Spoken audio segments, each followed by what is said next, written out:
자, 안녕하세요, 여러분. 꽃보다 취업 강원 대표입니다. 오늘은 여러분들한테 SOL 채용 공고 가지고 왔습니다. 정유사, 기름집, 정말 신의 직장이라고 불리긴 하지만 그 와중에 저는 이제 다른 정유사들보다 SOL이 그래도 자소서를 꽤나 많이 읽어보는 것 같아요. 여기가 자소서를 제일 많이 보는 것 같다. 항목만 봐도 비교해보면 그럴걸요. 그래서 여러분들이 도전하세요. 놓치지 말고 도전하시면 좋을 것 같습니다. 저희 학생들 계속 SOL 합격 소식 만들고 있으니까 도전 꼭 하시면 좋을 것 같고, 24년 상반기에 원서 내보신 분들 아시겠지만 너무 힘든 시즌이었어요. 그래서 최근 들어서 이렇게 컨설팅 하면서 이렇게 뭔가 힘들고 속상했던 적이 없다라는 생각이 드는데, 그런 역대급 취업난의 이유가 뭐였고, 그리고 우리가 이제 어떻게 이걸 대응해야 되는지는 제가 위에 영상을 드렸으니까 이걸 보고 명확히 대응해서 하반기도 해나가시면 좋을 것 같아요. SOL 꼭 이번에 드시고, 그리고 여러분들이 상담에 오시면 여러분들의 직무 설정, 방향성 설정, 여러분들 자소서 상태 어떤지, 내 스펙으로 어느 정도 갈 수 있는지 전부 궁금증 해결해드리고, 제가 쓴 자소서 보시면은 와, 이게 자소서구나 하고 깜짝 놀랄 거예요. 여러분들의 구독과 좋아요가 저한테 큰 힘이 되니까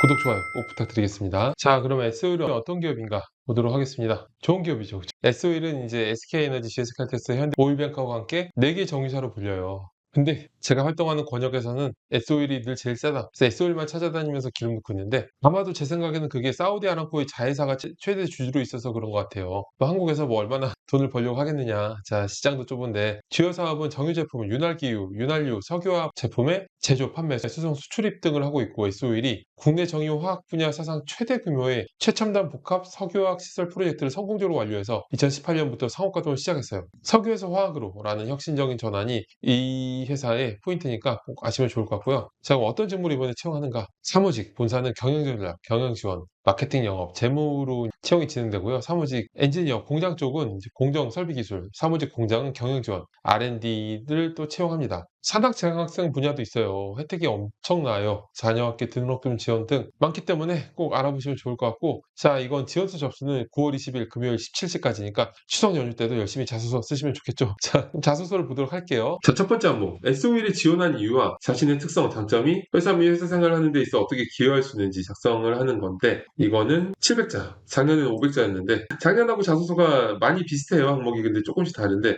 작년에는 이게 500자였거든요. 자, 이거는 작년에 500자일 때는 그냥 지원 동기를 쓰라고 했었거든요. 왜냐하면 지원 동기가 기업 지원 동기하고 직무 지원 동기로 나뉘는데, 제가 직무 지원 동기가 기여할 수 있을 만한 본인의 경험을 제가 녹여놨기 때문에 그렇게 작성했는데, 700자니까 700자일 때는 기업 지원 동기랑 입사업 후보를 풀어내도 괜찮습니다. 왜냐면은, 자, 직무 지원 동기가 원래 입사업 후보랑 겹치는 게 있어요. 입사업 후보는 직무 중심의 커리어 플랜을 작성하는 거거든요. 내가 이런 직무 커리어 플랜이 있기 때문에 지원하는 동기가 되는 거죠. 그래서 입사업 후보가 직무 지원 동기의 업그레이드 버전이다라고 생각하시면 되기 때문에, 여기는 기업 지원 동기하고 입사업 후보를 작성하면 된다. 그리고 기여라는 단어 자체가 입사업 후보를 적으면 되는 경우가 굉장히 많아요. 아니면은 방법도 여러 가지죠. 기업 지원 동기만 적어서 여러분들이 가장 자랑하고 싶은 장점을 풀어내면은 괜찮겠죠. 그렇죠? 뭐 직무와 직접적으로 관련된 경험이나 전문적인 어떤 그런 게 있으면은 그런 것들을 적어도 괜찮겠죠. 어쨌든 그것도 결국에는 직무적인 기여할 수 있는 부분하고 연결되기 때문에 포부를 적는 게 전 더 마음에 들긴 해요. 자, 일단은 기업 지원 동기는 지원자로서 프라이드를 가질 만한 내용을 진정성 있게 풀어내면 되는데, 성장, 도전, 최초, 최고, 비전 등의 키워드에서 서칭하면 효과적인 재료를 찾을 수가 있습니다. 그리고 입사업 포부 같은 경우에는 직무 중심의 커리어 플랜을 단계적으로 풀어내야 되는데, 이런 업무를 하면서 이런 업무까지 하고 싶다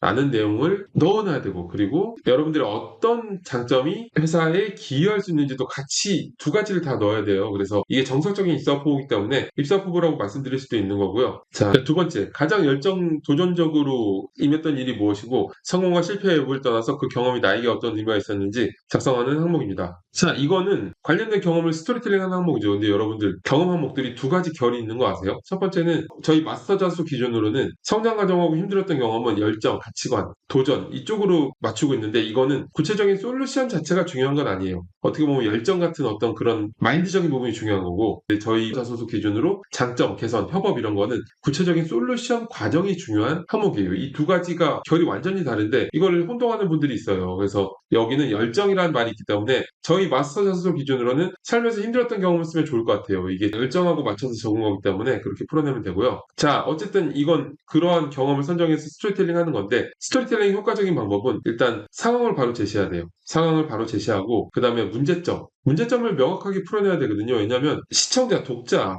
관객, 채용 담당자, 어쨌든 모든 스토리에 있어서 보는 사람이, 읽는 사람이 주인공의 상황에 흡입되는 순간은 정확하게 주인공이 어떤 시련을 겪을 때, 문제점이 생겼을 때거든요. 그래서 문제점을 공감되도록 흡입력 있게 작성하는 게 굉장히 중요하고, 그리고 해당 문제를 겪으면서 발휘한 역량의 순으로 풀어내는 것인데, 과정을 구체적으로 작성해야 돼요. 이거 상황 제시하고 문제점만 절반 이상 쓰는 친구들이 있어. 여러분들이 풀어내는 과정을 구체적으로 작성해야 되고요. 왜 스토리텔링을 해야 되냐면, 스토리텔링을 하지 않으면 경험을 나열하는 식으로 풀을처럼 써버리면은 이거는 읽어보기가 힘들어요. 이건 어떻게 읽겠어요? 외우면서 봐야 되거든요. 정말 잘못 쓴 자소서의 유형이 경험을 나열하는 프로젝트 보고서, 성과 보고서처럼 쓰는 거예요. 스토리를 넣어서 한 호흡에 읽히도록 흡입력 있게 만들어야 되겠죠. 세 번째는 지원 직무와 관련하여 가장 중요한 역량은 무엇이라고 생각하고, 해당 역량을 개발하기 위해서 어떤 노력을 했는지 작성하는 항목입니다. 이런 항목이 있기 때문에 1번 항목은 어떤 역량을 따로 강점을 설명하기보다는 기여란 단어까지 있으니까 입사 후보를 적는 게 맞다고 생각을 더 확고하게 하는 거고요. 자, 일단은 여러분들이 직무 수행에 필요한 역량이 뭐가 있을까요? 일단은 직무 수행에 필요한 역량은 두 가지로 나눌 수 있어요. 우선돼야 되는 건 당연히 직접적으로 필요한 전문성이죠. 이거는 스토리를 적는 항목이 아니라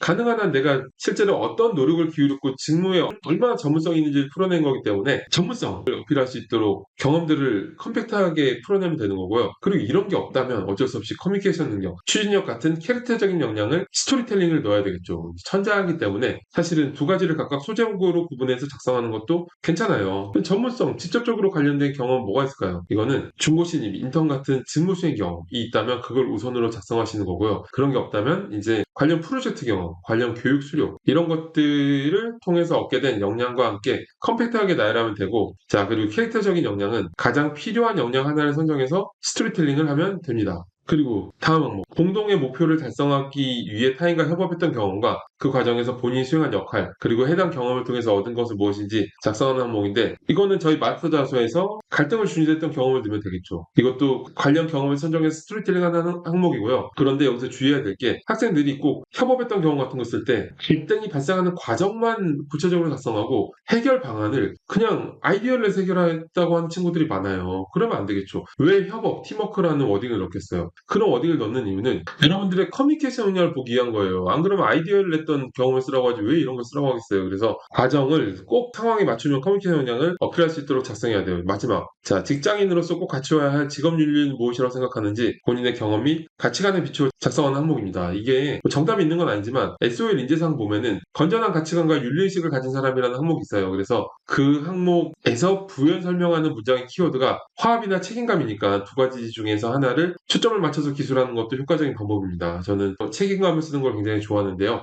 왜냐면 위에 또 협업했던 경험도 있잖아. 또 그걸 쓰기보단 책임감이 더 좋은 것 같고, 여러분들이 생각하는 직업 윤리가 뭔지를 적고 왜 그걸 선정했는지 부연 설명을 적고서 글자수가 허락해준다면 관련된 경험을 적고서 풀어나가면 괜찮을 것 같습니다. 자, 여러분 오늘 SOL 채용 공고를 봤는데요. 여러분들이 진짜 잘 쓴 자소서와 경력 기술을 보면서 상담받고 싶으신 분들은 찾아오세요. 제 거 보여드리면서 이제 여러분들이 자소서에 대한 완전한 이해를 할 수 있을 것 같은데, 그리고 여러분들의 직무 설정, 방향성 설정, 취업 전략 설정, 내 자소서 상태 평가, 내 스펙 평가 이런 거 받고 싶으신 분들은 전부 찾아오세요. 저도 여러분들하고 얼굴 맞대고 상담할 수 있는 시간이 왔으면 좋겠습니다. 저는 오늘 이걸로 마치겠습니다. 여러분 감사합니다.